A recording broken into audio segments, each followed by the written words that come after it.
Hi friends, అందరు బాగున్నారా? నేను బాగున్నాను. ఈరోజు నేను ఎగ్ ఉల్లిపాయ చింతపండు కర్రీ చేస్తున్నాను. చాలా సింపుల్, టేస్టీగా ఉంటుంది. ఇదిగోటి ఫస్ట్ నేను ఒక 5 ఆనియన్స్ తీసుకున్నాను, కట్ చేసుకున్నాను. ఇదిగోండి, కొంచెం ఆయిల్ వేసుకొని నేను ప్యాన్లో వేసుకున్నాను. ఇవి ఇలాగా వేగాలి ఒక 10 మినిట్స్ వరకు.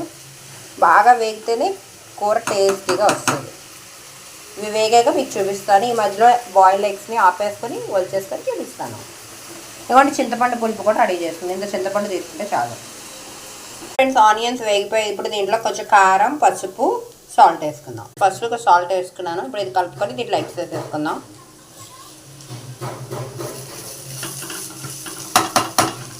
ఎగ్స్ వేసేసుకున్నాను. ఇప్పుడు దీంట్లో చింతపండు పులుపు వేసుకుంటున్నాను.